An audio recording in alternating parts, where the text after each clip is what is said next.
안녕하세요. 저는 서울에 사는 20대 중반의 여자입니다.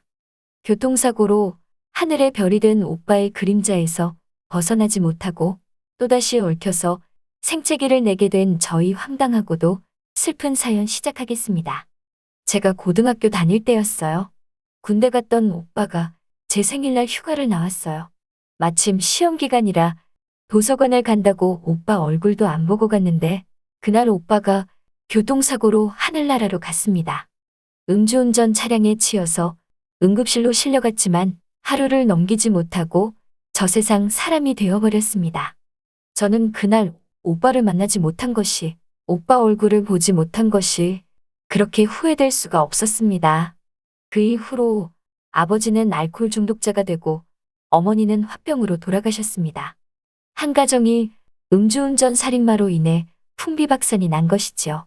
그렇게 그 사고에 덫에 갇혀 살았는데 끝까지 그 사건의 그림자에서 벗어나지 못하고 있네요. 고등학교를 겨우 졸업하고 야간 대학에 진학했습니다. 수입이 일정치 않아서, 아니요, 수입이 아예 없어서 제가 돈을 벌어야 했습니다. 제 밑으로는 남동생이 하나 있었고요. 오빠 저 남동생 이렇게 3남매였습니다.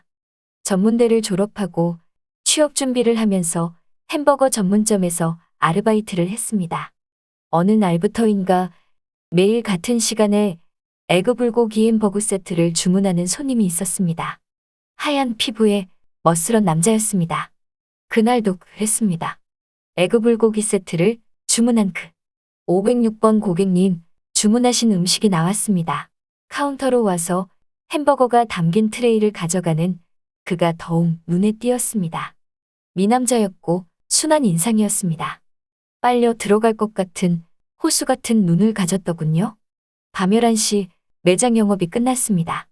그날의 아르바이트가 끝난 거였죠. 서둘러 뛰어야 했어요. 정여원 씨, 누군가 저를 불렀습니다. 네? 오늘따라 더 제 눈에 확 들어온 그였습니다. 네, 제명함입니다. 내일 오전 10시에 시간 괜찮으세요? 면접이 있거든요. 네? 태산 컨설팅 대표, 강주환. 그가 대표였나 봅니다. 하는 일에 비해 급여가 괜찮고 알바하는 것보다 훨씬 나을 것이라는 그의 말에 저는 면접을 보러 갔고 입사를 하게 되었어요. 아버지는 오빠 사고 후 집도 날리고 이리저리 돈을 빌려 생활했습니다. 아버지를 협박하다 못해 집 앞에까지 찾아와 못살게 구는 빚쟁이들의 성화의 잠도 한숨 못 자고 출근하는 날이 다반사였습니다. 안 그래도 피곤한 삶 더 피곤했습니다. 생각다 못해 입사 일주일 만에 대표님께 면담 신청을 했습니다. 아버지가 대출을 잘못 사인하셔서 빚독촉을 받고 있어요. 원금은 3천인데 이자가 1천인가 봐요. 해결할 방도가 없어요. 집이 너무 가난하고 담보될 만한 것도 없어요. 거절하셔도 됩니다. 그래도 형편이 되신다면 5천만 원 예금했다 생각하고 저 좀 빌려주시면 안 될까요? 평생 은인으로 생각하고 은혜는 잊지 않고 갚겠습니다. 대표님은 그 자리에서 각서를 적게 했지요. 나 정여원은 강주환이 시키는 일은 무조건 다 하는 것에 맹세합니다. 만약 약속을 어길 시 2배의 위약금으로 배상하겠습니다. 2020년 8월 29일 정여원. 이렇게 날짜까지 적는 거는 법적인 효력이 발생한다는 거예요. 꼭 갚으세요. 그리고 다음 5천만 원을 송금받았습니다. 키다리 아저씨를 만난 것 같았습니다. 그리고 한 달 뒤. 여원 씨 제가 시키는 건 다 하기로 했죠? 네, 그럼 오늘부터 우리 사겨요. 제가 바라던 거였습니다. 대표님은 저보다 7살이 많았습니다. 당시 저는 23살이고 대표님은 30살이었습니다. 그렇게 만났고 제게 늘 다정했습니다. 그렇게 솜사탕처럼 달콤한 연애가 6개월이 넘어갈 때쯤 대표님이 제게 청혼을 했습니다. 아주 단정한 반지를 제 손에 끼워주시면서요. 저는 눈물을 흘리며 그의 청혼을 받아들였습니다. 그리고 경원 오빠를 생각했어요.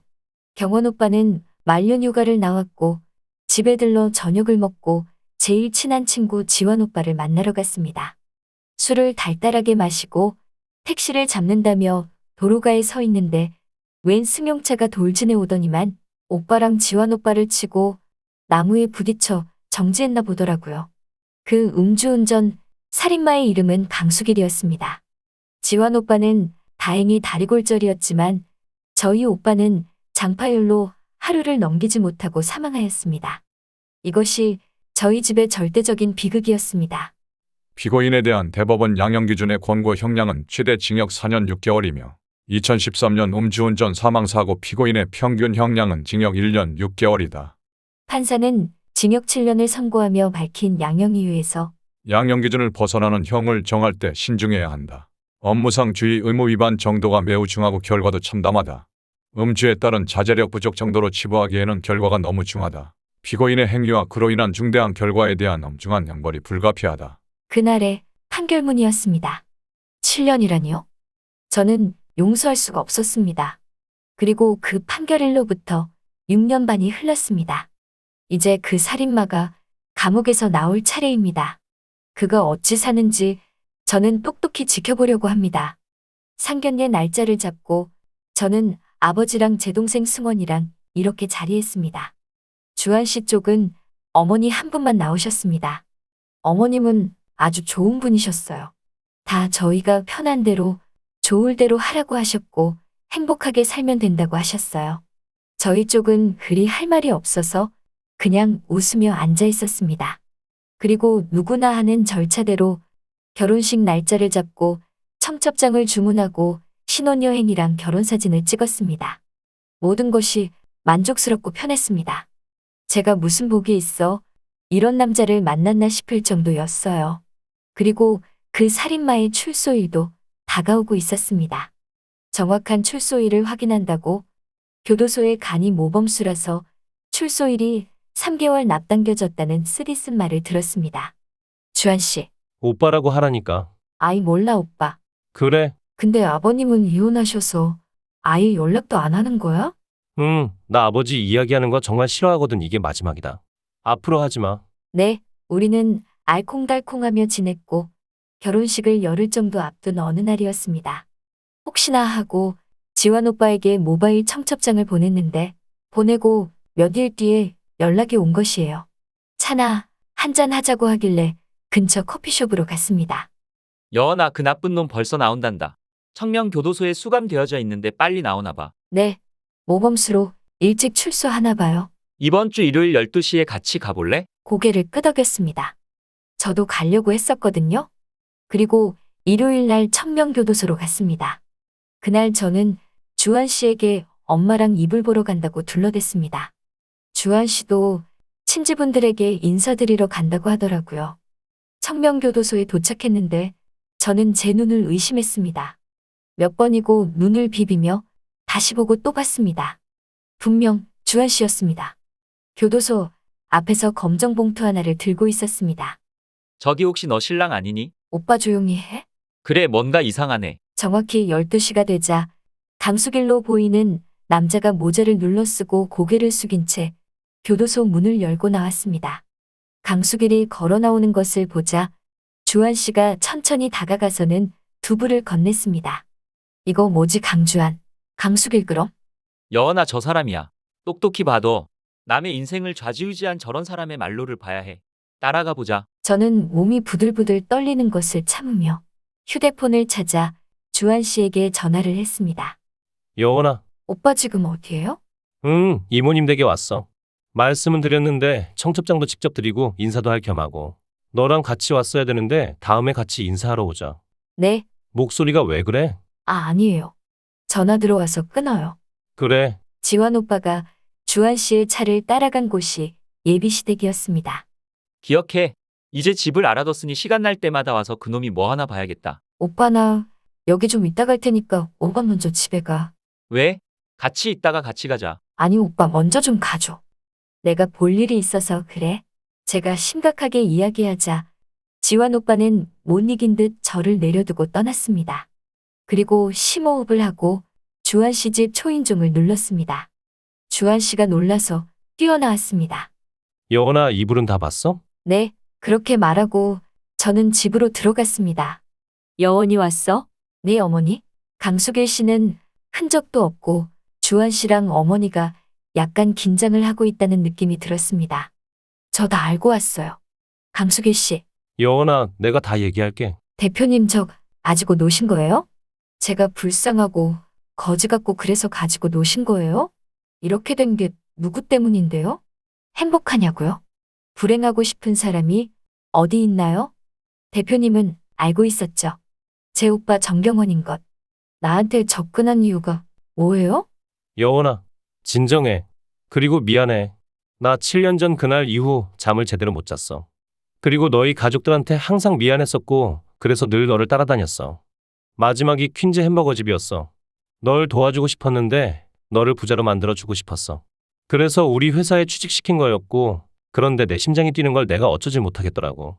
너를 사랑하게 되는 것은 내 전부를 거는 모험과도 같은 일인데, 사랑에 빠져버렸더라. 아버지의 죄를 면죄부라도 받아보려고 시작한 일이 이렇게 된 거야. 정말 미안해. 진심으로 사랑했다. 지금도 사랑한다. 저는 너무나도 힘겹게 눈물을 흘렸습니다. 그리고 방문이 열리더니 강수길 씨도 울면서 제게 무릎을 꿇고 잘못했다고 빌더군요. 저는 더 이상 버틸 힘이 없어서 그 자리에서 뛰쳐나왔습니다. 대표님이 따라 나오긴 했으나 저는 뒤도 돌아보지 않고 곧장 도로가로 가서 택시를 잡아서 타고 갔습니다. 여원아, 너 하고 싶은 대로 해. 난 너의 행복이 가장 중요하니까. 기분 풀릴 때까지 날 때려도 좋고 날 가져도 좋고 날 버려도 좋아. 한번 만나자. 꼭 줄 게 있어서 그래. 그래서 마지막이란 생각으로 그를 만났어요. 며칠 동안 얼굴이 말이 아니게 상해 있었습니다. 마음이 아팠지만 모른 척 해야 했어요. 얼마간의 침묵이 흐른 후 그는 가방에서 슬그머니 서류 봉투를 꺼냈습니다. 이거 승원이랑 아버님 살 집이야. 명의는 여원이 너로 했어.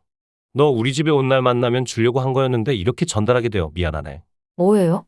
그는 서류 봉투를 열어 등기필증을 보이며 말했어요. 너희 집 너희 집 근처 중랑구에 있는 아파트인데 반지하에 사는 게 마음에 걸려서 편히 사시라고 결혼 선물로 준 거야? 필요 없어요. 여원아, 내 마음 알겠는데 여기까지는 좀 받아줘. 다시는 만나자고 안 할게. 말하는 동안에도 저는 눈물범벅이 되어 더 이상 이야기할 수도 없었습니다. 그리고 파혼을 했습니다. 그렇게 그를 너무도 사랑해서 저는 파혼을 했습니다. 벌써 1년 전의 이야기이네요. 저는 그가 선물해준 그 집에서 아버지랑 승원이랑 살면서 작은 사무실을 다니고 있습니다. 자격증 공부도 하고 좀 더 발전적인 방향으로 인생을 살아가려 하고 있습니다. 요즘에는 버릇이 하나 생겼는데 집에 들어오면 거실로 가서 창밖을 바라봅니다. 손을 흔들어줄 그가 있나 하고요. 그런데 얼마 전부터 그와 비슷한 사람이 아파트 단지 안에서 어슬렁거리고 있습니다. 아니겠죠. 아니에요. 하면서 다시금 마음을 추스려 봅니다. 저의 사연 들어주셔서 감사합니다.